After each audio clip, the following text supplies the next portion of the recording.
Página de número 38, que fica antes da 39, e a gente hoje vai falar sobre a suficiência das Escrituras, de uma maneira até bem pontual. Quero falar também, na página 43, sobre a condição do homem, condição caída do homem. Gostaria ainda, nesta aula também, na página de número 50, falar sobre a nova criatura, o homem nascido de novo, e falar sobre praga, mal olhado, palavras de maldição, maldição hereditária, urucubaca, ziquezira e tudo mais. Esses dois últimos é brincadeira, isso é. Mas o restante é sério, tá? Então vamos falar sobre o que a Bíblia diz sobre essas questões, né? Se de fato existe essa questão da maldição hereditária, mal olhado, se essas coisas têm efeito sobre a vida daqueles que já nasceram de novo. Então, eu quero que vocês possam prestar atenção nessa minha declaração. Eu estou falando sobre os efeitos de todas essas ações demoníacas sobre a vida daqueles que servem a Deus. Que efeito tem essas coisas? Se existe maldição de fato na vida daquele que já entregou a vida a Cristo, o seu pai tinha lá uma legião, o seu pai era não sei o que, tal espírito operava na vida do seu pai e da sua mãe. Será que essas coisas, mesmo depois de você aceitar Cristo, você carrega consigo? É preciso fazer algo especial, algo à parte, para que essas coisas sejam resolvidas? Ou apenas a ação do Espírito Santo, a cruz de Cristo, o sangue derramado pela vida desse pecador é suficiente? Então a gente vai pontuar tudo isso aí. Tudo bem, amados? Então vamos começar sobre a página 38, 39. Eu não vou ler, só para vocês se referenciar onde eu estou abordando no livro, e vou fazer um resumo, tá bom? Então, aqui o nosso livro, que eu acredito que alguns de vocês possam ter lido essas páginas. Se alguém leu e quiser, inclusive, já contribuir aqui, fique à vontade. Página 38 para frente. Ninguém chegou aí ainda? Não, né? Então, na 37, parado na 37. Tá bom. Então, vamos lá.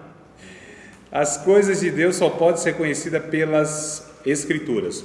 Irmãos, tem um pensamento, uma realidade que foi elaborada na época da Reforma Protestante. Um pouco depois da Reforma Protestante, se deu em 1517, tá certo? Com Martinho Lutero. Então, um dos pontos que foi frisado na Reforma Protestante é que só as Escrituras elas têm autoridade para afirmar todas as verdades espirituais como base doutrinária. Então, a palavra que cunharam foi sola scriptura, né? Ou seja, só as Escrituras. Nós não temos, nós cristãos, nós protestantes, evangélicos. Eu estou falando na questão não da experiência que nós temos no nosso país. Eu estou falando isso como doutrina universal das igrejas protestantes, tá certo? Tem como base única de doutrina as Escrituras Sagradas. Não há nenhuma outra fonte que tenha em pé de igualdade a autoridade para afirmar alguma doutrina, algum ensinamento, alguma verdade. Os testemunhas de Jeová têm, os adventistas do sétimo dia têm. Então, o testemunho de Jeová, por exemplo, tem lá a Sentinela, tem lá qual que é o nome da outra lá que eu esqueci? Despertai, né? Então, essas duas revistas, elas trazem, né, ensinamentos, e eles consideram de fato que esses ensinamentos, eles também são verdades igualmente das Escrituras. Aliás, eles acreditam muito mais nessa revista, porque elas contradizem muito o ensino bíblico, e mesmo assim eles ficam com essa revista aí, né? Ou seja, do pastor Charles Taze Russell, lá no começo, e os que foram sucedendo ele. Também do Adventismo do sétimo dia, a mesma coisa. Os escritos da profetisa deles, que é a Ellen Gold White, esses escritos dela têm o mesmo peso de verdade, porque eles usam também a Bíblia Sagrada, né? Eles também usam o livro das Escrituras, os livros bíblicos, para se basear em muita coisa, mas esses livros também para eles têm o mesmo pé. Mas ela é fundamental A Ellen Goldwhite. Pessoas que eles usam como fonte, Sim. raízes, são os fundadores dessa religião? Dos Testemunhos de Jeová é o Charles Taze Russell. Então, aí que é a questão. Igual o Edir Macedo com o Universal. Exatamente. De repente ele criar as revistas, volta ao mil. Exato. O Maomé, por exemplo, né? O islamismo é baseado, então, nos escritos de Maomé. Diga, Maíra. Não, só uma pergunta. Esse que você falou, fundador da Testemunhos de Jeová, é cristão? Ele teve, todos eles, na verdade, tiveram alguma experiência. O tal do Maomé, a Ellen Goldwhite, o Charles Taze Russell, a maioria tiveram alguma experiência religiosa com o cristianismo. Né? Se você pegar a maioria desses fundadores dessas religiões, eles tiveram... Exato, eles tiveram experiências, né?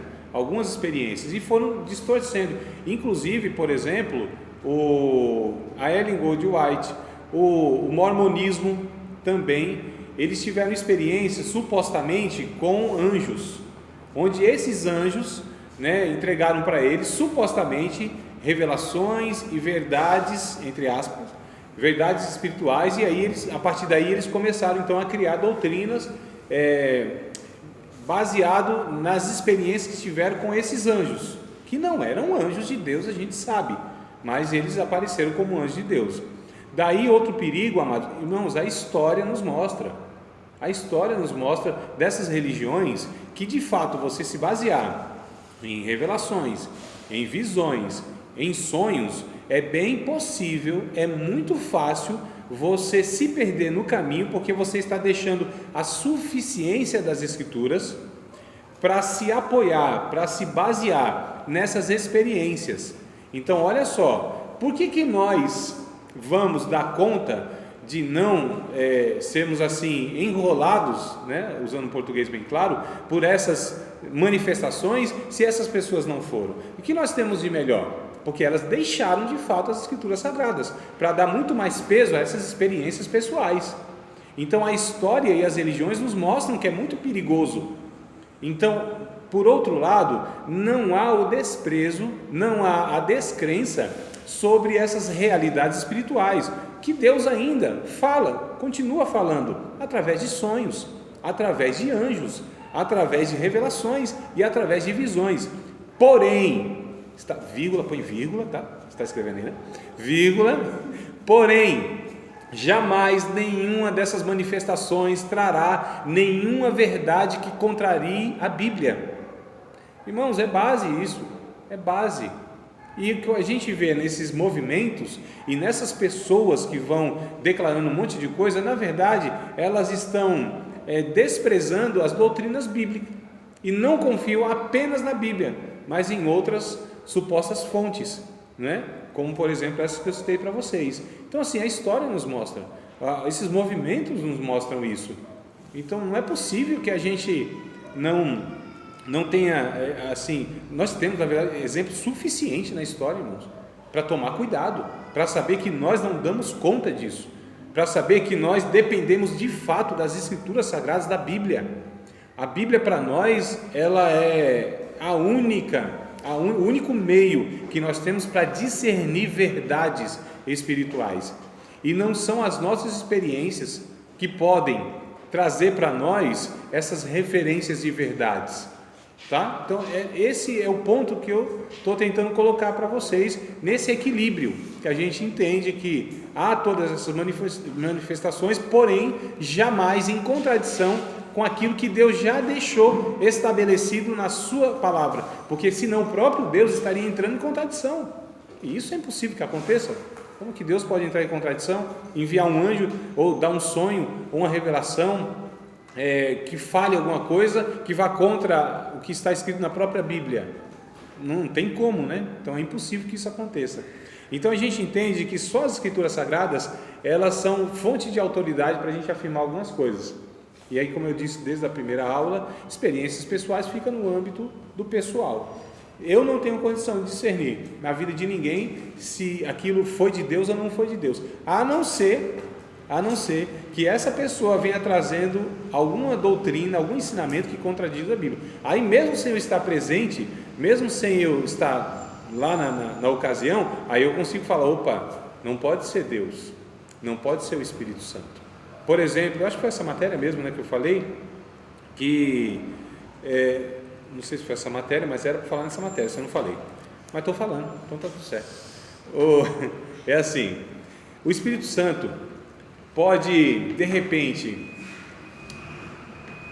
curar uma pessoa, e aquilo foi o Espírito Santo, e essa pessoa atribuir esta cura a um santo ou a uma entidade e ainda agradecer e louvar essa entidade. Eu fiz uma pergunta e eu não quero que você responda. Calma. Falei, não falei? Citei o texto bíblico? Citei o texto bíblico ou não? Que isso inclusive pode acontecer, ou seja, que uma suposta pessoa dizendo-se de Deus realizar inclusive alguma cura, algum ato miraculoso, mas isso desembocar, isso levar essa pessoa a não servir a Deus, não adorar a Deus, não se parecer mais com Cristo, não atribuir isso a Cristo. Isso é possível? Citei algum texto para vocês? Não? Vamos ler o texto então? Vamos ver, vamos lá. Vamos usar um pouquinho de bom senso, irmãos. Qual que é o bom senso que eu ia pedir para os irmãos? Vocês acham? Primeiro vamos entender qual é o papel do Espírito Santo. Qual é o papel do Espírito Santo? Não é levar as pessoas a Cristo? É esse. Como que o Espírito Santo iria usar o André, por exemplo, para curar o Evandro de alguma moléstia, né? E o Espírito Santo me usando isso. E isso levaria, e eu levaria também como ferramenta, né, nesse processo, a essa pessoa a se tornar mais idólatra, mais desviada, mais longe de Deus. Como poderia ser o Espírito Santo nesse processo? Como o Espírito Santo poderia fazer isso e o resultado disso seria uma idolatria maior? Como que, por exemplo, eu sou lá um representante de uma religião X, onde existe a idolatria, onde existe uma heresia, e eu sou usado, entre aspas, pelo Espírito Santo para reforçar aquilo que eu falo através de sinais, e essa pessoa vai ser mais distante de Cristo. Como o Espírito Santo pode estar nesse processo? Para mim é uma contradição enorme, é uma incoerência enorme. Agora, é possível que essas ações sobrenaturais aconteçam? Sim. Por quem? Por demônios? Meu irmão, está lá escrito em Êxodo, onde os magos, não é mago não, como que é o nome lá? Jesus, feiticeiro, não é feiticeiro, qual que é o nome lá? Do faraó lá? É mago mesmo? Eu esqueci o termo, os feiticeiros. Bom, os cabra ruim lá, né? Os cabra ruim lá, eles realizaram ou não realizaram coisas extraordinárias, milagres, fizeram ou não fizeram, operaram isso? Agora aquilo foi por Deus, aquilo foi pelo Espírito Santo? Não, claro que não. Agora, eles realizaram isso. Quem que deu poder para eles fazerem isso? Os demônios, é lógico, é fato, humanamente seria impossível. Se não foi Deus, quem foi? Professor, Jesus curou 10 leprosos, nem os 10 voltaram para Deus, não. Tá, veja bem, mas aí eu acho que não entra nessa categoria, porque a cura de Jesus não entra nessa questão. Eles não voltaram como ingratidão. Não quer dizer que eles não foram gratos, Ângela. Não quer dizer que eles voltaram. Não, eu não estou falando de conversão. Veja bem, calma aí. Vamos entender aqui. Jesus cura, eles não foram gratos. A cura de Jesus não contribuiu para que eles ainda mais fossem idólatras. Você entendeu meu ponto? Não entendeu? Calma aí. Se o que Jesus fez tivesse contribuído para que essas pessoas se firmassem ainda mais no paganismo, ainda mais na idolatria, aí não seria o Espírito Santo. O que aconteceu foi o seguinte: a ingratidão dessas pessoas. Só isso. Jesus curou? Curou. Essas pessoas só não foram gratas a Jesus, mas a cura de Jesus, a ação de Jesus não levou, não contribuiu, não fortaleceu, não favoreceu para que essas pessoas se afundassem ainda mais no engano. Esse é o ponto. Ficou claro agora? Ainda não? Não sei, professor. Lembra do professor Rafael? Sim. Ele teve um tio que foi diagnosticado com câncer e recebeu dos médicos que ia morrer. Deus usou a vida do Rafael para orar pelo tio e o tio foi curado. Sim. Ele falou: tio, agora o senhor aceita Jesus como Senhor? Eu disse não. Ele falou: não foi grato. Sim. Então quer dizer, Deus não usou a vida do Rafael para impor as mãos sobre a vida E do curou. espírito e o curou? A semelhança dos leprosos. Mas, Ângelo, o que eu estou tentando colocar aqui é algo diferente. Qual que é a diferença entre esse relato, o relato bíblico, essa experiência e o que eu estou tentando dizer? O que eu estou tentando dizer é o seguinte: se o Rafael fizesse isso, o Espírito Santo usasse, e esse ato do Rafael, e essa ação supostamente do Espírito Santo levasse essa pessoa a falar assim: olha, agora eu fui curado, eu dou graças a Deus ao Exu Caveira, eu dou graças a Deus ao Senhor do Bonfim, não sei das quantas. No caso, ele pegar a ação do milagre da cura e colocar para outra pessoa. Não só atribuir, Espírito, santo não sei quem. não só atribuir a essa entidade, esse santo, mas esse ato, ele for determinante e favorecer a sua crença no erro, entendeu? Então eu não acredito que o Espírito Santo fará isso, eu particularmente não acredito, porque para mim é uma contradição. Como que o Espírito Santo fará algo que vai contribuir para a pessoa se afastar mais de Deus? Eu não acredito, é nesse ponto, eu de fato não acredito. Para mim é uma incoerência, é uma contradição. Não sei se vocês estão entendendo o que eu estou tentando. Tem situações, às vezes pode assim, que nem ali ela falou de um ato instantâneo que aconteceu, mas a gente não sabe depois lá na frente o que essa pessoa qual vai ser a atitude dela. De repente, se voltar para Deus, se ali não for no trabalhar, às vezes ela não aceitou ali de imediato, não deu graças a Deus por aquilo. Pode ser também, mas lá pode na ser. frente, às vezes aquilo é um trabalhar também, né? Pode ser, a Uma questão, coisa sim. Também, né? Sim, a questão que eu estou tentando colocar é essa, que o Espírito Santo realizando, operando através de alguém, esse ato miraculoso, extraordinário, e isso for a contribuição para que essa pessoa se afunde ainda mais na heresia, para mim, sinceramente, não cabe na minha lógica como sensato, né? Por exemplo, agora que pode ser demônios, pode ser, irmãos. Então aqui eu já estou trazendo inclusive essa verdade bíblica, que demônios também podem operar prodígios e maravilhas, curas inclusive, né? Coisas extraordinárias. Não vemos aqui na Bíblia esses cidadãos aí, esses dois, os Janes e Jambres. Eu sei até o nome dos caras, mas não sei o que eles eram. Se era catimbozeiro, se era Mágicos. eu acho que eram os mágicos, né? Bom, os cabras ruins lá. Mas quem estava operando através? Que espírito que estava operando através desses dois homens?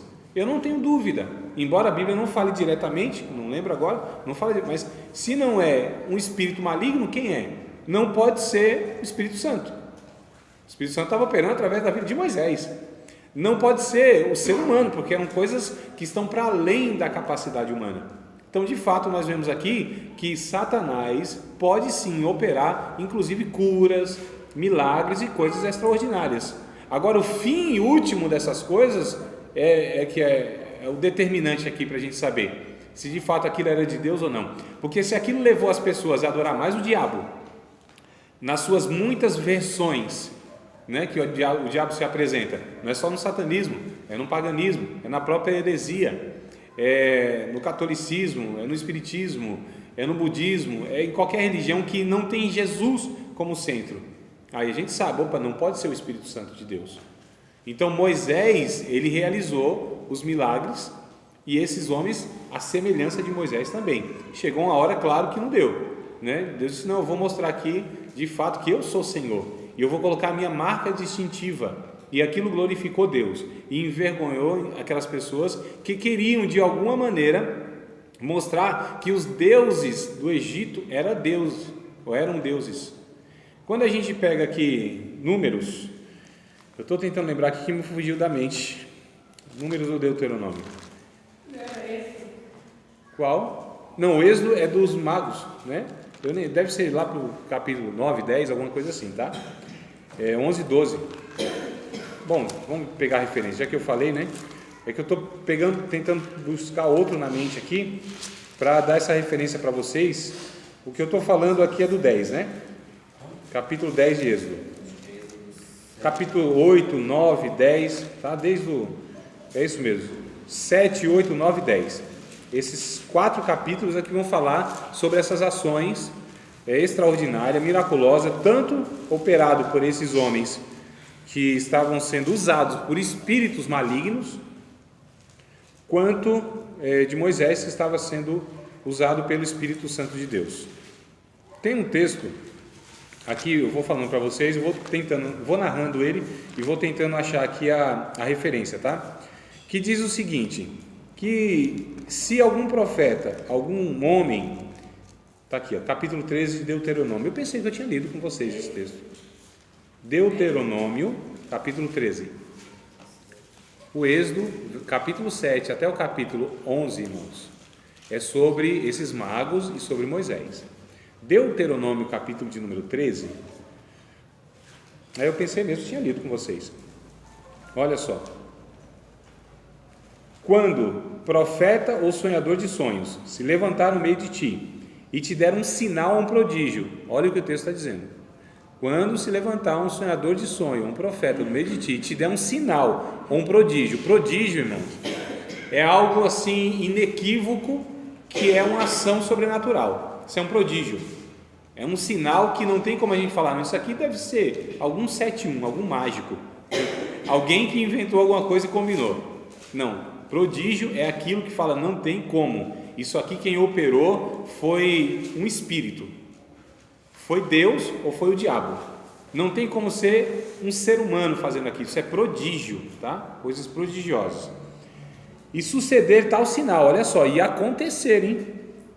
Ou prodígio de que te houver falado, dizendo, vamos após outros deuses que não conhecesses e servímos-los. Preste atenção no texto.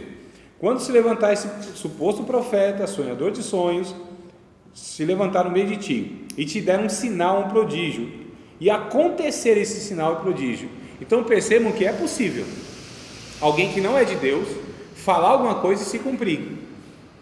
Nem sempre o cumprimento de uma suposta profecia, revelação, sonho, visão, ou qualquer coisa que seja, é a evidência de que aquilo foi de Deus, porque a Bíblia está dizendo aqui, não está escrito, que é possível. Se isso acontecer, se acontecer assim, esse sinal se cumprir, a revelação se cumprir, o sonho se cumprir, a profecia se cumprir, tudo isso de fato se cumprir, mesmo assim, se essa pessoa levar a outra pessoa a servir outros deuses, ou seja, a se afastar de Cristo, irmãos, o texto está dizendo, não é profeta de Deus. Sabe o que Deus está falando aqui no texto? A gente vai ler acho que até o 5, só para a gente entender, ó. Verso 3, né? Não ouvirás as palavras daquele profeta ou sonhador de sonhos, porquanto o Senhor vosso Deus vô-lo prova, para saber se amais o Senhor vosso Deus com todo o vosso coração e com toda a vossa alma. Deixa eu dar uma pausa aqui, irmãos, que acho que até aqui é suficiente, inclusive, para aquilo que eu quero falar. O texto está falando o seguinte, Deus permite que essas coisas aconteçam. Gente, no meio da igreja, inclusive, vá lá, profetize, entregue uma revelação, um sonho, e isso aconteça. Só que se essas coisas afastarem as pessoas de Cristo, de Deus, Deus permite para que isso aconteça, para provar onde está o coração dessas pessoas. Se está na sua palavra, o que ele disse, ou se está nesses sinais e nos desejos do coração dessas pessoas. É claro isso aqui, muito claro, amados. Então Deus está provando, Deus está inclusive mostrando, está vendo onde está o teu coração? Não está em mim, não está na minha palavra. Irmãos, quem rejeita a palavra de Cristo, rejeita o Cristo. Ele disse isso no Evangelho de João, quem rejeitar a mim, as minhas palavras, me rejeita. Então quem despreza a palavra de Deus em troca de sinais, milagres, revelações, curas, profecias, despreza o que Deus já ensinou na sua palavra, Deus está provando o coração. O teu coração não está na minha palavra, teu coração não está comigo.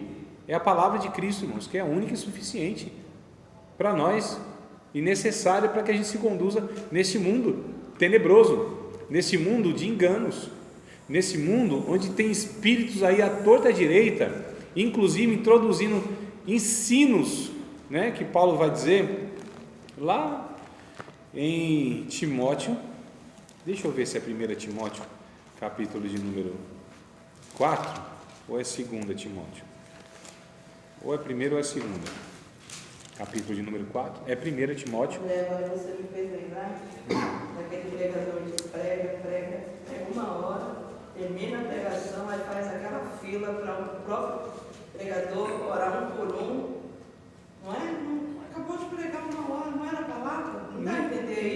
Isso, a palavra não se torna suficiente, né, Ângela?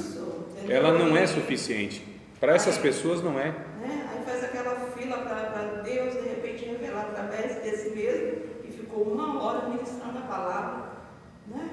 Eu sou pentecostal. Eu aceitei a Cristo por uma ação poderosa do Espírito Santo na minha vida.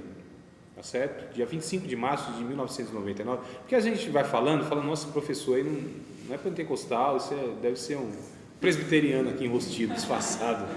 Né? Um anglicano aqui disfarçado e tal. Não é possível. Amados, eu aceitei a Cristo dia 25 de março de 99, uma sexta-feira à noite, o início de uma campanha, uma carta para Deus. E aquele pastor que pregou, e eu sinceramente não me lembro o conteúdo da mensagem, não me lembro, mas ele me chamou e disse: jovem, vem aqui na frente. Eu fui lá na frente. Ele me entregou uma profecia que foi extensa, falou um bocado de coisa que eu nem vou falar para vocês, tem coisas que são bem pessoais, mas eu posso dizer para vocês que quase 99% de tudo aquilo que ele falou se cumpriu. Até hoje já tudo se cumpriu. Algumas coisas aí que estou aguardando, mas ele disse: olha, Deus tem um chamado na tua vida, você vai ser um pastor. Irmãos, era um jovem, há 20 anos atrás, acabado socialmente, psicologicamente, espiritualmente, fisicamente, tá certo? Biologicamente, vencido pelas drogas, farrapo humano, 21 anos de idade, esgotado da vida, de tanta experiência exaustiva que eu tive, intensa, desde os meus 7 anos, de uma vida complicada, familiar. Eu não vou contar aqui, senão vai virar testemunha a aula, né? Mas que é um negócio extenso mesmo. O que eu quero dizer é o seguinte: então, aquele momento ele me chamou, disse para mim assim: olha, eu vou te dar esse terno. Tirou o terno dele, ele era mais ou menos assim umas 18 vezes maior do que eu, no mínimo, então, entendeu? Assim, um cabra bem abençoado, né? E o terno dele deu 2 voltas em mim assim, então eu era fininho. Você fazer a calça já. Se eu sou magro, se alguém me acha magro hoje, naquele tempo eu de frente parecia que estava de lado parecia que já tinha sido arrebatado, ninguém via. Então o que acontece? Ele colocou e disse assim: olha, cuida bem da capa. Vocês acham que eu entendi alguma coisa dessas linguagens? Nada. Mas depois fui entender Elias, Eliseu, aquela coisa toda. Cuida bem da capa. Colocou a capa, o terno em mim, pôs a mão sobre a minha cabeça, orou por mim. O Espírito Santo veio sobre minha vida de tal maneira que as minhas pernas não seguraram o meu corpo. Fiquei ali anestesiado praticamente no chão. Levantei de fato uma outra pessoa. É por isso que eu digo, irmãos, esse negócio de cair no chão e arrebatamento tem que causar transformação na vida das pessoas. Não é possível que a pessoa caia todo culto e ela nunca seja transformada. Que experiência é essa com o Espírito Santo que essa pessoa nunca é mudada? Desconfio. Biblicamente eu nunca vi isso, mas vamos para cá que não é o assunto agora. E aí o que acontece? Então, buscava a Deus intensamente. Tive muitas experiências com Deus, fui muito usado por Deus em pregações, em orações, em evangelizações, em muitas ocasiões, expulsei diversos demônios, tá certo? Encaminhei muitas vidas a Cristo, através inclusive de ações do Espírito Santo sobre minha vida, através de pregações que eu ministrei. Jesus curou um bocado de gente, batizou um bocado de gente, salvou um bocado de gente. Eu estou dizendo isso porque eu estou dizendo, eu sou pentecostal, eu acredito em tudo que é do Espírito Santo, eu só não acredito naquilo que não é do Espírito Santo. Batizado inclusive, com evidência de línguas estranhas e tudo mais, que é para fechar o pacote pentecostal, não é? Então eu sou pentecostal. Agora sim, existe um equilíbrio, amados, nas escrituras. O que nós temos na verdade na nossa geração não é um movimento pentecostal, é um movimento neopentecostal, porque o próprio pentecostalismo,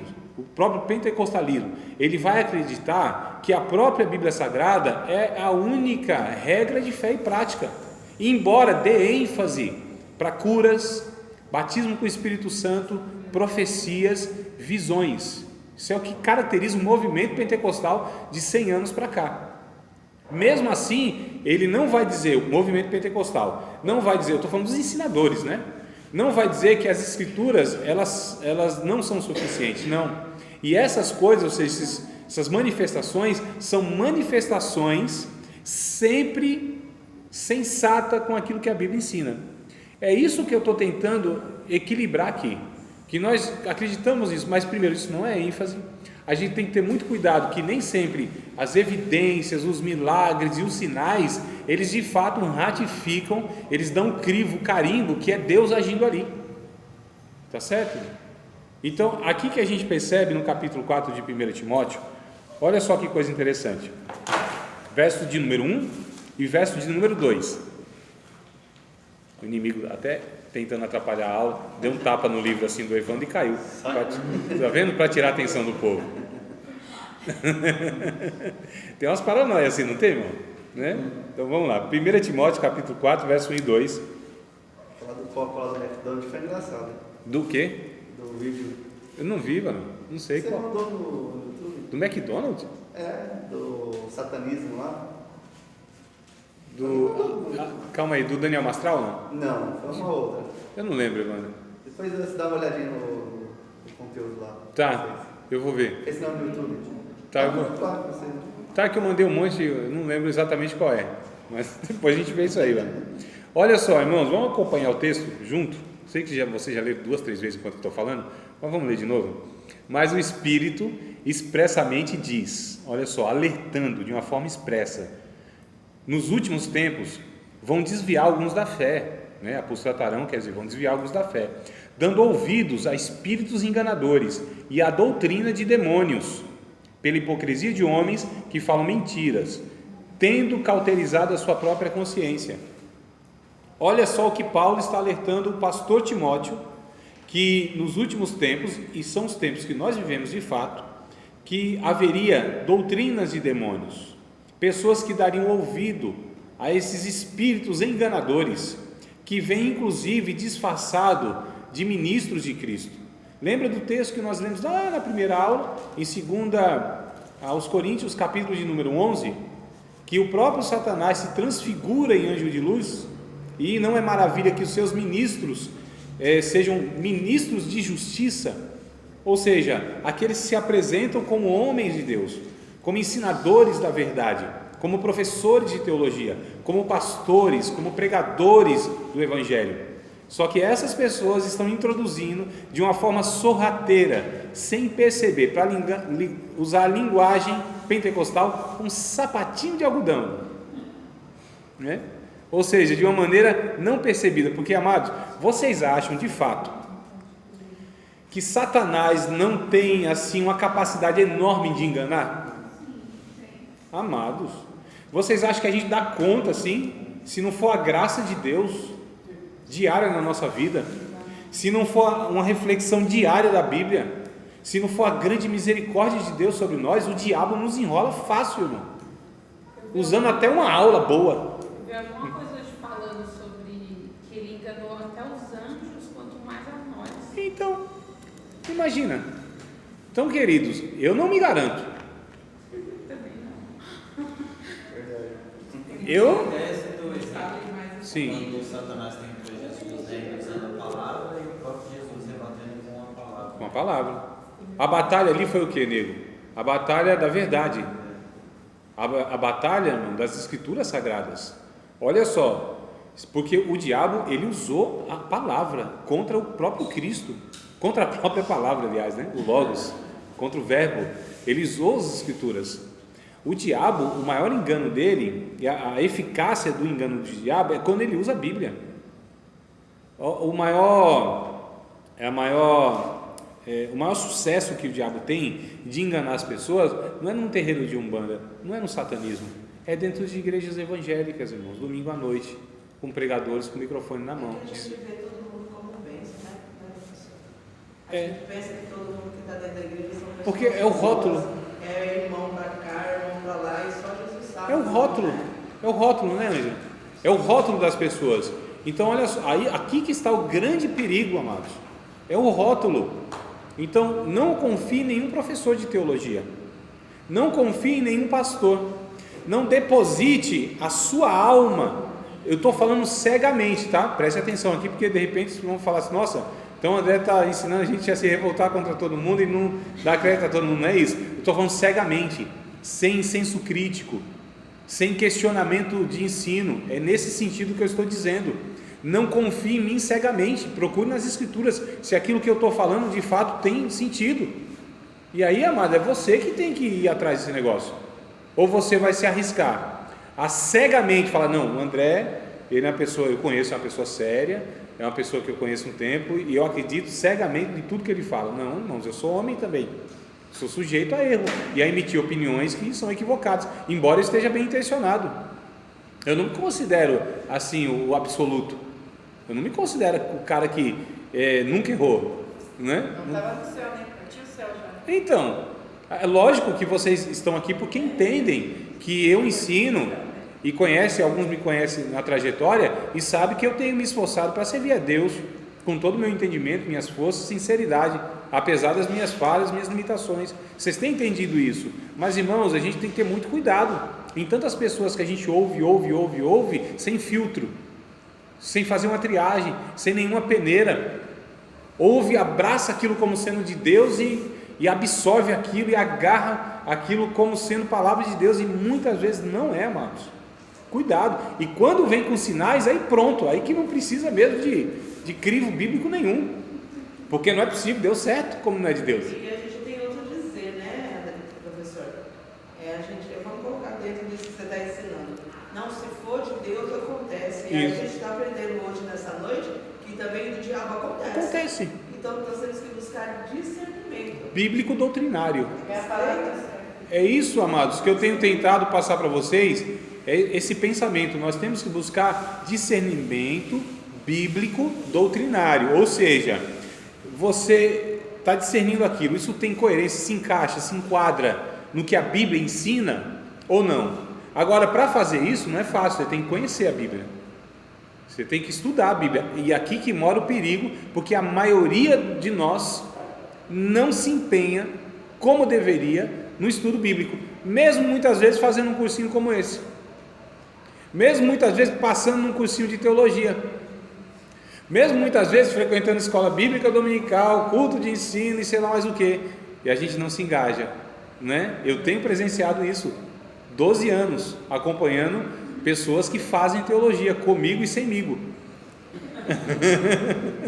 tá certo? Eu percebo que passaram, né, por esse processo, mas não de uma forma devida, não com engajamento devido, fazem de uma maneira, só Deus sabe por que fazem. Tem hora que eu até fico me perguntando, meu Jesus, por que as pessoas se colocaram nessa situação de se propor a estudar teologia, mas você não vê o engajamento?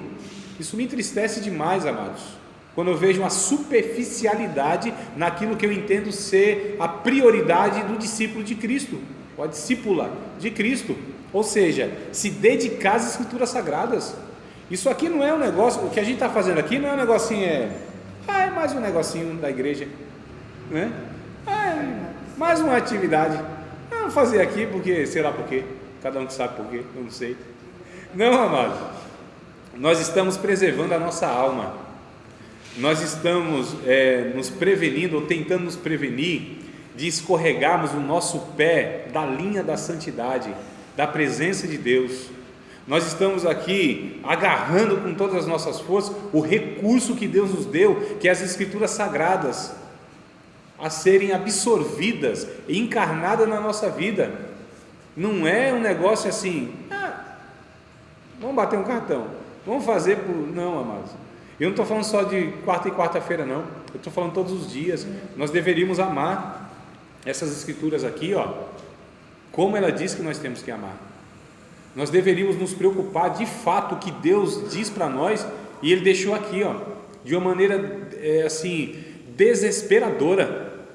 A Bíblia para mim deveria ser o esforço da minha vida em compreender, porque, pasmem, os crentes são analfabetos de Bíblia, mesmo tendo tantos livros escritos ultimamente, tantas Bíblias criadas, comentadas para tudo quanto é gosto, estilo, cor, cheiro e tudo mais. Ainda a liberdade, né, que nós temos Brasil inteiro.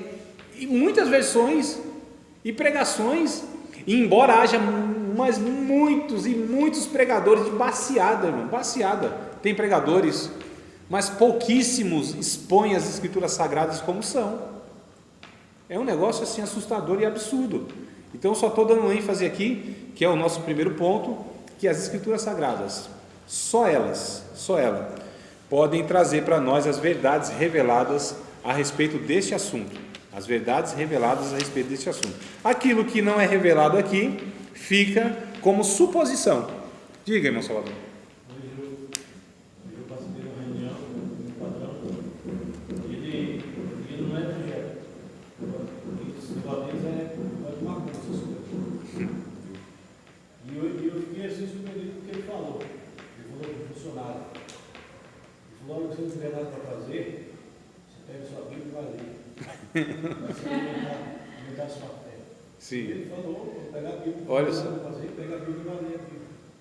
Você viu? Eu fiquei assim. Olha o diabo usando até o cão para alertar os crentes. Brincadeira, né? Chamar o rapaz. Manda até o diabo obedecer. Amados, mas é verdade. Então nós devemos ter mais cuidado na nossa fé. Nós devemos conhecer a nossa fé. Vai acrescentar, dizer assim, vai iniciar aumentando a sua fé. Isso. Você possa ir aumentando a sua fé. Claro, sem dúvida, eu concordo com ele. Concordo. Exatamente isso aí. Então, queridos, fica aí a orientação, tá? As escrituras, elas são o único meio que nós temos para entender e discernir esse tema. Então, o que a Bíblia não fala, não revela, fica como suposição, fica como achismo, ou fica no campo da experiência pessoal, mas não pode jamais ser tomado como referência para declaração de verdade nenhuma. Tudo bem? Página de número 43. Não podemos colocar tudo na conta do diabo. Página 43, lá embaixo, ó. 3.0. Não podemos colocar tudo na conta do diabo. Acharam? Está aqui, ó. Escrito aqui, ó, de azul, ó. Não podemos colocar tudo na conta do diabo. Tá aqui, ó. Livro de aluno é outra coisa, você vê? Tem revelações. Então vamos lá. O homem é um ser decaído e debaixo do juízo de Deus. O homem é um ser decaído e debaixo do juízo de Deus. Um terceiro princípio fundamental, vocês estão acompanhando? O primeiro princípio é a soberania de Deus. Nós falamos a aula passada, lembram? Não lembram? Lembram mesmo? Tá bom.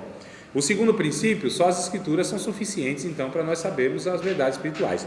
E o terceiro princípio, fundamental para colocarmos o assunto de batalha espiritual na perspectiva correta, é lembrarmos do verdadeiro estado da humanidade diante de Deus. Creio na raiz de uma demonologia defeituosa, inadequada, como a abraçada pelo moderno movimento de batalha espiritual. Encontra-se uma visão incorreta acerca da extensão dos efeitos do pecado na natureza humana e do estado do homem diante de Deus. Em outras palavras, falta o conceito bíblico de que o homem é um ser decaído moral e espiritualmente e debaixo do juízo divino. Deixa eu resumir aqui, irmãos, para não ler tudo, não precisar ler tudo. É o seguinte: o que nós ouvimos na batalha espiritual? Não sei se vocês já... Não, acho que não, né? Porque eu postei hoje, né? Vocês vão ter 2 semanas, tá? 14 dias, não se preocupe, para assistir aqueles vídeos e tal. Vocês vão perceber lá qual é o teor, qual é a conversa dessas pessoas. E um dos pontos é o seguinte: que quando o homem faz alguma coisa, por trás tem o diabo, né? Por trás tem o diabo lá. Então eu dei um exemplo, por exemplo, a pessoa foi lá e adulterou, isso é o demônio da pombagira. O outro foi lá e cachaça até umas horas, isso é o Zé Pilintra. O outro, sei lá o que, então tem um demônio específico para cada ação humana. Essa é a conversa da batalha espiritual, distorcida. Então, desconsidera o estado do homem. Qual é o estado decaído do estado do homem? É que ele caiu da graça. Ele por si só já é dominado, escravo pelo seu próprio pecado, amados. Que uma pessoa pode ser inclusive possessa por demônio, o demônio pode fazer essa pessoa de gato e sapato? Pode, mas nem precisa disso. E se a gente coloca tudo na conta do diabo, é por isso que eu escrevi aquilo, então, né? Não, isso aqui é o demônio, isso aqui é o demônio. Aí há casos, por exemplo, que de fato a pessoa, ela tinha lá uma possessão demoníaca, ou tinha de fato um demônio que perturbava a sua vida e levava ela de alguma maneira a vícios, que é possível isso, mas a gente não isenta a responsabilidade dessa pessoa, esse é o ponto. Então o ser humano, por si só, sem Cristo, já está debaixo de uma maldição, entende isso?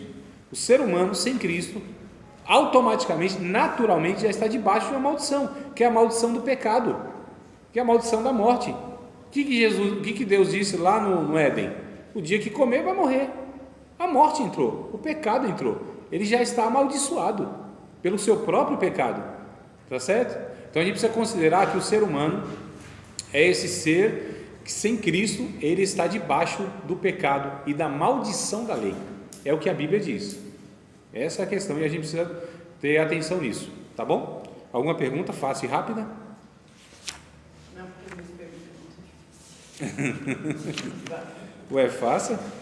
For difícil, eu não respondo. Ou a página de número 50? Sim, irmã, diga. Não, rápido. Maíra ou tu quem tem? Ela tem. Que você falou, nem tudo é o diabo, ele bebe, é o Zé Coringa. Isso também está engajado na questão, você vai chegar lá ainda, de maldição hereditária. Sim. O pai dele bebia, também a maldição hereditária, que ele também bebe, e assim o demônio vai passando de família. Chamam-se de demônios familiares mesmo. Esse é o termo que dão a essas situações. Vamos chegar lá. Daqui um pouquinho eu acredito que eu chego lá, em nome de Jesus. Mas isso também tem a ver, né? Então, a fala é essa, né? Que tem demônios que são familiares. Eles chamam isso mesmo de demônios familiares. O que agia no pai, agia no filho, né, e tal e tal. Calma que a gente vai ver. Mas nem tudo é o demônio. Não, nem tudo é. Nem tudo é, né? Tem questões, inclusive, que são até sociais. Irmãos, é muito complexo. A gente pensa que tudo se resume à questão assim de anjo e demônio, Deus e o diabo. Não, existe nesse meio. Shakespeare disse o seguinte: há muito mais coisas desconhecidas, há muito mais mistérios entre o céu e a terra do que a nossa vã filosofia consegue entender. Ou seja, entre essas realidades terrena e celestial, existe tantas coisas aqui que a gente nem compreende, é muito complexo. Então, há questões, a gente precisa considerar, irmãos, que existe injustiça social, que existe influência, principalmente na questão de paternidade, né? O mau exemplo, por si só, já dá conta de acabar com a vida de uma pessoa. Ou de uma família. Sim, todo mundo, de uma sociedade, de um país, de uma humanidade. Então assim, a gente precisa entender que nem tudo é esse negócio, ou céu ou terra, ou melhor dizendo, ou céu ou inferno, ou demônio ou anjo, ou Deus ou diabo, ou espiritual ou material. Essa dicotomia que a gente chama, isso não é bíblico.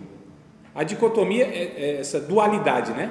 Dicotomia é quando se divide em duas. Dualidade é essa questão lembra do yin e yang lá? Eu não sei, aquela bolinha que tem assim um preto para cá e um branco para lá. Sim. E no meio do branco tem um ponto preto, no meio do preto tem um ponto branco, né? Ou seja, a luz e as trevas, o bem e o mal, sempre nessa dualidade. Isso não é bíblico, esse ensino não é bíblico. Isso é da filosofia, isso vem da filosofia e do paganismo. Essa questão de que existe essas duas realidades, o Deus do bem e o Deus do mal, o Deus da luz e o Deus das trevas. A Bíblia, ela não dá margem para isso. Aí nós falamos na aula passada sobre a soberania de Deus. Existe Deus, é Senhor de tudo e de todos. Não existe dois reinos, não existe dois deuses, não existe, é Deus e acabou. Ele é Senhor, inclusive sobre o Satanás. Satanás é o servo de Deus. Então a soberania de Deus, a gente precisa entender a soberania de Deus, nós precisamos entender a condição do homem e nós precisamos entender toda essa complexidade que nos envolve nesse mundo, nesse ambiente afetado pelo pecado, onde nós falamos que existe os pecados pessoais, existem os pecados nacionais, existem os pecados estruturais. Estou falando do social. Tá? Então, todos esses pecados, inclusive, a Bíblia trata como pecados a serem julgados nessas esferas. Então, tem pecado que é meu, eu cometi, eu vou ter consequências disso. Existe pecado que os meus pais cometeram e eu de alguma maneira vou ser afetado por isso. Existe pecado que nem os meus pais, nem eu, mas uma sociedade que vive nessa injustiça está no pecado estrutural que eu serei afetado. Entende, amados? Que existe uma complexidade e a gente precisa ter esse olhar, e a Bíblia vai dizendo sobre todas essas realidades, é que a gente não lê Bíblia, a gente não é ensinado sobre tudo isso. Aqui que está o grande problema. E aí a gente fica nas paranoias, né? Um erro leva o outro. É um efeito dominó, irmãos. Quando você não entende uma coisa, é ensinado uma coisa errada e tudo isso vem trazendo um monte de equívoco. Por exemplo, nessa questão de não entender toda essa complexidade e essa realidade, então vai falar, olha, se você está sofrendo isso é por causa de um demônio, infidelidade, isso e aquilo. Muitas vezes é uma questão porque eu vivo num país onde a corrupção é muito forte, onde os recursos não chegam nos extremos, nas periferias, e eu estou sofrendo como todo mundo sofre, porque eu estou nesse meio. Embora eu seja fiel a Deus, eu seja uma pessoa generosa, o pouco que eu tenho eu compartilho financeiramente falando, mesmo assim eu sou afetado, eu sofro. Salomão já falava isso lá 1000 anos antes de Cristo. Tem um negócio que eu vi sobre a terra que me deixou intrigado. Tem coisa boa que acontece com gente ruim, tem coisa ruim que acontece com gente boa. Ele falou isso, né? Eclesiastes capítulo 8, se não me falha a memória. O Salomão, Eclesiastes 8. Então, assim, tem um monte de realidade e a gente quer espiritualizar tudo e ainda colocar na conta do diabo. Tem muita coisa que é responsabilidade nossa, inclusive, né? Então a Bíblia vai tratando, não dá para eu falar de todos esses pontos e textos, mas isso é uma realidade bíblica. Mas antes que eu fale então dessa nova criação e nova natureza, nós vamos para os nossos comerciais.